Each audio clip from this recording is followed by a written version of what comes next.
साल 1757 से 1759 तक अहमद शाह अब्दाली कलात की मुहिम में पूरी तरह व्यस्त था। वह हिंदुस्तान की ओर ध्यान नहीं दे सका। इस दौरान पंजाब में उसकी हुकूमत कमजोर पड़ने लगी। सिखों, मराठों और अदीना बेग की संयुक्त सेना ने उसके बेटों को पंजाब से बाहर खदेड़ दिया। धीरे धीरे उसकी सत्ता की जड़ें हिलने लगीं और सिख सरदारों ने पंजाब के बड़े हिस्से पर नियंत्रण स्थापित कर लिया। नवंबर 1758 में उसके सेनापति नूरुद्दीन को भी हार का सामना करना पड़ा। युद्ध के मैदान में लगातार मिल रही असफलताओं ने अहमद शाह अब्दाली के लिए स्थिति अत्यंत दर्दनाक और अपमानजनक बना दी थी, परंतु अन्य मोर्चों पर पहले से ही उलझे रहने के कारण वह इस पर ध्यान नहीं दे सका। जैसे ही अक्टूबर 1759 में कलात की लड़ाई समाप्त हुई, अहमद शाह अब्दाली ने तुरंत अपनी पूरी ताकत पंजाब पर केंद्रित करने का निर्णय लिया। इस बार वह 40,000 सैनिकों की विशाल सेना के साथ भारत पर चढ़ाई करने को तैयार था। यह उसका हिंदुस्तान पर 5वां आक्रमण था और इस बार वह इसे निर्णायक बनाना चाहता था। उसने सबसे पहले दिल्ली के मराठों को हराने का निश्चय किया, क्योंकि उसे विश्वास था कि दिल्ली पर कब्जा कर लेने के बाद पंजाब पर दोबारा अधिकार पाना अधिक आसान होगा। 25 अक्टूबर को उसकी सेना ने अटोक नदी पार की। उसकी अग्रिम टुकड़ी, जिसका नेतृत्व जहान खान कर रहा था, रास्ते में आई सभी बाधाओं को हटाते हुए आगे बढ़ रही थी। नवंबर के मध्य में अहमद शाह अब्दाली की सेना लाहौर पहुंच गई। सिख सरदारों को उसके इरादों की भनक लग गई थी।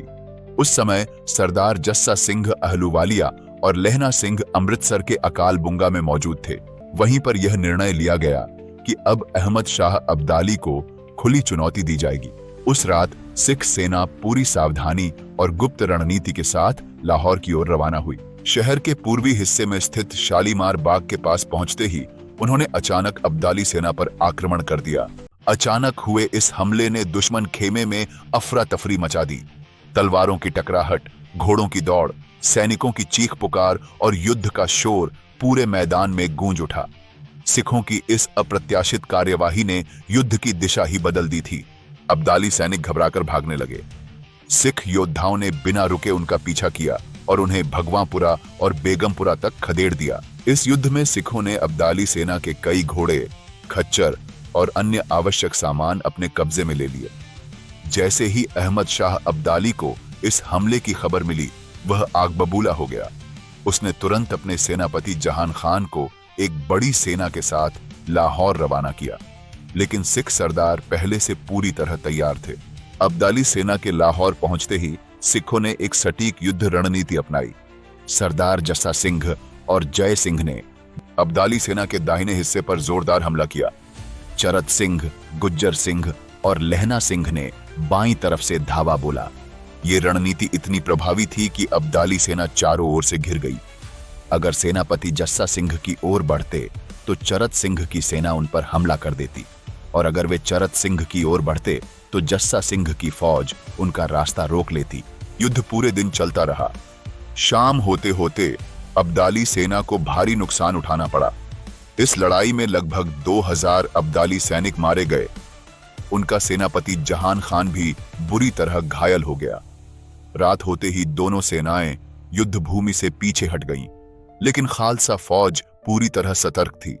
वे अलग अलग इलाकों में फैल गए, तैयार थे उस घड़ी के लिए जब भी अहमद शाह अब्दाली पीछे हटेगा, सिख सरदारों का प्रतिकार तैयार रहेगा। लाहौर में अधिक देर तक रुकना अब अहमद शाह अब्दाली के लिए संभव नहीं था। इसलिए उसने लाहौर के प्रशासन की जिम्मेदारी हाजी करीम खान को सौंप दी। हामिद खान को उसका डिप्टी बनाया गया और जैन खान को माहौल का फौजदार नियुक्त किया गया। इसके बाद अहमद शाह अब्दाली दिल्ली की ओर कूच किया। 20 नवंबर 1759 को अहमद शाह अब्दाली ने गोइंदवाल के पास से ब्यास नदी पार की और अपनी विशाल सेना के साथ दिल्ली की ओर कूच कर गया। उसकी रणनीति स्पष्ट थी, दिल्ली पर कब्जा करना और पूरे उत्तर भारत पर अपना प्रभाव स्थापित करना। इसी दौरान दिल्ली के दरबार में भारी उथल पुथल मची हुई थी। मुगल साम्राज्य पहले ही कमजोरी की कगार पर था। मराठों ने नाम मात्र के लिए आलमगीर द्वितीय को शासक बनाया था। 29 नवंबर 1759 को दिल्ली के मंत्री इमाद उल मुल्क ने षड्यंत्र रचते हुए मुगल बादशाह आलमगीर द्वितीय की हत्या करवा दी। ये हत्या सत्ता संघर्ष और आंतरिक गद्दारी का प्रतीक बन गई, जिसने मुगलों की रही सही प्रतिष्ठा को भी मिट्टी में मिला दिया। अहमद शाह अब्दाली के लिए वर्ष 1660 लगातार युद्धों से भरा रहा। मराठों, भरतपुर के जाटों और अन्य शक्तियों के साथ उसकी लड़ाई चलती रही। भारत में उसकी सत्ता को चुनौती देने वालों की कमी नहीं थी। सिखों की बढ़ती ताकत और उनकी लगातार सफल होती लड़ाइयों ने अब्दाली सेना को बेचैन कर दिया था। आने वाले समय में यह संघर्ष और भी तेज होने वाला था। इस दौरान खालसा की फौज पूरी तरह आत्मविश्वास से भर चुकी थी। सिख योद्धाओं ने लाहौर के आसपास के क्षेत्रों में अपने हमले तेज कर दिए। उन्होंने स्थानीय जनता से कर वसूलना शुरू कर दिया और धीरे धीरे प्रशासन पर अपना दबदबा बढ़ाने लगे। सितंबर-अक्टूबर 1760 में आखिरकार मीर मोहम्मद खान को लाहौर का नया प्रशासक नियुक्त किया गया और अब्दाली शासन को उम्मीद थी कि वह स्थिति को संभाल सकेगा। अहमद शाह अब्दाली अभी भी मराठों के खिलाफ युद्ध में उलझा हुआ था और पानीपत की निर्णायक लड़ाई होने में अभी 3 महीने बाकी थे। लेकिन इसी दौरान पंजाब में उसकी हुकूमत को 2 बड़े झटके लगे। पहला आघात सियालकोट में हुआ, जहां सिखों ने रुस्तम खान को निशाना बनाया। दूसरा झटका लाहौर में, जहां उन्होंने सरबुलंद खान द्वारा नियुक्त मीर मोहम्मद खान को खुली चुनौती दी। अक्टूबर 1760 में सियालकोट में तैनात रुस्तम खान को खबर मिली कि करीब 50 सिख सैनिक शहर से 6 मील दूर कर वसूल रहे हैं। यह सुनकर वह आग बबूला हो गया। अपनी ताकत का प्रदर्शन करने और सिखों को सबक सिखाने के इरादे से उसने 150 घुड़सवारों के साथ उन पर हमला करने का निर्णय लिया। रुस्तम खान को उम्मीद थी कि वह एक छोटे से दस्ते को आसानी से कुचल देगा, लेकिन जैसे ही उसकी सेना ने हमला किया, सिखों ने जबरदस्त युद्ध कौशल का प्रदर्शन किया। वे संगठित होकर लड़े और अपनी रणनीति से अब्दाली सैनिकों को उलझाए रखा। स्थिति इतनी गंभीर हो गई कि रुस्तम खान को युद्ध के मैदान से भागकर एक किले में शरण लेनी पड़ी। लेकिन सिखों ने रुस्तम खान को बंदी बना लिया।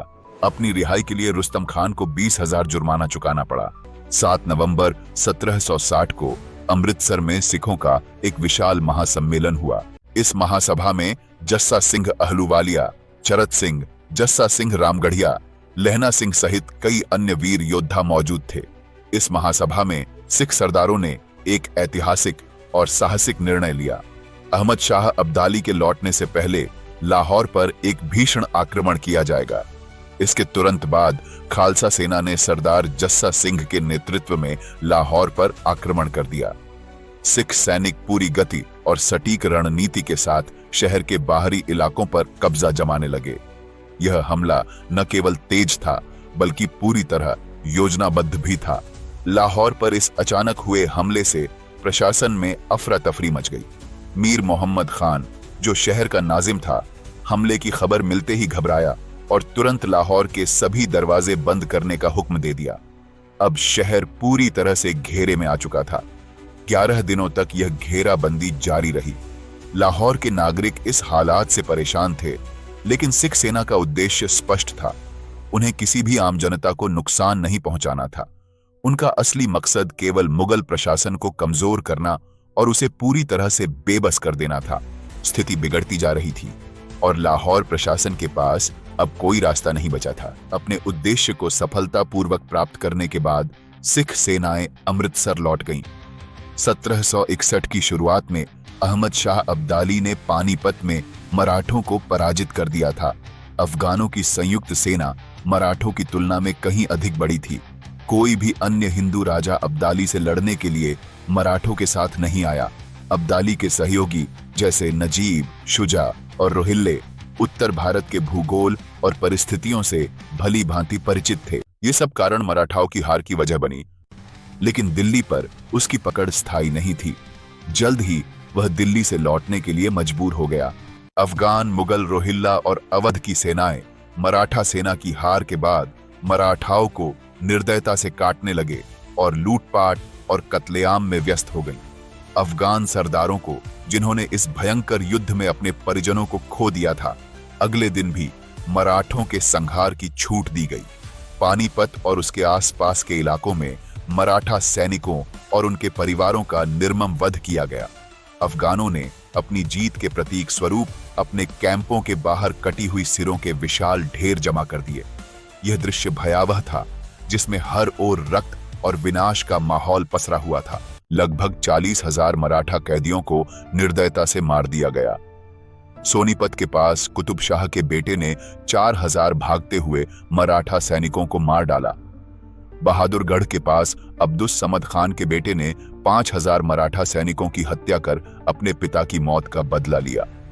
इस भीषण संहार के अलावा लगभग 22,000 मराठा स्त्रियों और बच्चों को बंदी बना लिया गया। इन कैदियों को बैलगाड़ियों, ऊंटों और हाथियों पर बने बांस के पिंजरों में बंद करके ले जाया गया, जो इतिहास के पन्नों में दर्द और पीड़ा के रूप में दर्ज होने वाला था। अहमद शाह अब्दाली अब अफगान की ओर लौट रहा था। उसकी सेना के शिविरों में हजारों कैदी थे। इनमें करीब 2,200 हिंदू महिलाएं भी शामिल थीं, जिन्हें बलपूर्वक अफगान ले जाया जा रहा था। पराजित मराठा और राजपूत योद्धा भी उन्हें बचाने की स्थिति में नहीं थे, क्योंकि पानीपत की लड़ाई बहुत ही क्रूर थी, जिसमें 1 लाख मराठा योद्धा मारे गए थे और उनका सेना बल खत्म हो गया था। राजपूतों तक इसकी खबर नहीं पहुंची। अब्दाली सेना के किसी भी सैनिक के दिल में उनके लिए जरा भी रहम नहीं था।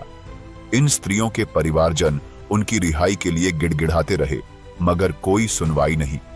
जब कोई रास्ता नहीं बचा तो आखिरकार इन पीड़ित परिवारों के कुछ प्रवक्ता अमृतसर पहुंचे।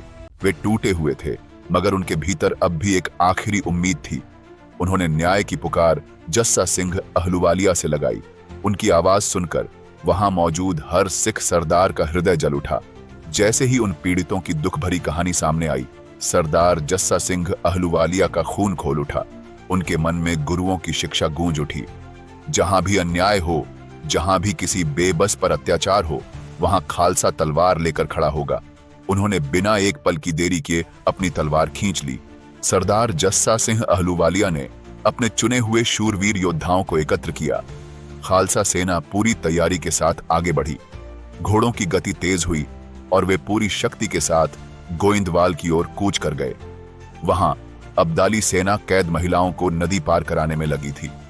अब्दाली सैनिकों को इस अचानक होने वाले हमले की कोई पूर्व जानकारी नहीं थी।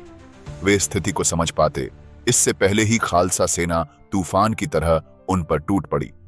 चारों ओर तलवारें चमकने लगीं। सिख योद्धाओं की हुंकार युद्ध भूमि में गूंज उठी और दुश्मन चारों ओर से घिर गया। खालसा के अप्रत्याशित और भीषण हमले ने अब्दाली सैनिकों को पूरी तरह हक्का बक्का कर दिया। वे न तो इस हमले का मुकाबला कर सके, न ही उनके पास भागने का कोई रास्ता बचा था। खालसा योद्धाओं ने पूरे साहस और युद्ध कौशल के साथ शत्रु सेना को ध्वस्त कर दिया। इस निर्णायक युद्ध में कुछ ही समय में सभी 2,200 हिंदू महिलाओं को मुक्त करा लिया गया। यह केवल एक युद्ध नहीं था, बल्कि एक ऐतिहासिक विजय थी। सरदार जस्सा सिंह अहलुवालिया ने न केवल उनकी सुरक्षित वापसी सुनिश्चित की, बल्कि उन्हें अपने घर लौटने के लिए आवश्यक धन भी प्रदान किया। इस युद्ध ने इतिहास में वीरता का एक स्वर्णिम अध्याय जोड़ दिया। खालसा सेना ने यह सिद्ध कर दिया कि जहां भी अन्याय होगा, वहां वह न्याय की रक्षा के लिए खड़े रहेंगे। यह घटना न केवल एक वीरतापूर्ण संघर्ष थी, बल्कि खालसा की शक्ति और संकल्प का प्रमाण भी थी, जिसने अन्याय के अंधकार को चीरकर न्याय की मशाल को प्रज्वलित कर दिया। 26 अप्रैल 1661 को अहमद शाह अब्दाली लाहौर पहुंचा। पानीपत की लड़ाई के बाद वह हिंदुस्तान में अपनी सत्ता को बनाए रखने के प्रयास में जुटा था, लेकिन खालसा के बढ़ते प्रभाव ने उसे बार बार अपनी रणनीतियां बदलने के लिए मजबूर कर दिया। लाहौर छोड़ने से पहले उसने अपने प्रशासन में कई महत्वपूर्ण बदलाव किए और अफगान के लिए रवाना हो गया। अहमद शाह अब्दाली का यह अभियान समाप्त हो गया था, लेकिन खालसा की बढ़ती शक्ति को अब कोई रोक नहीं सकता था। यह केवल एक युद्ध की समाप्ति नहीं थी, बल्कि पंजाब के इतिहास में एक नए युग की शुरुआत थी। खालसा का प्रभाव अब पूरे उत्तर भारत में फैलने लगा था और यह संघर्ष केवल यहीं तक सीमित नहीं रहने वाला था। इतिहास ने एक और अध्याय लिखा, लेकिन यह स्पष्ट था कि खालसा का उत्थान अब अजेय था। इस वीडियो को देखने के लिए धन्यवाद। मिलते हैं अगली बार। प्लीज लाइक करें, शेयर करें और सब्सक्राइब करें। जय हिंद, जय भारत।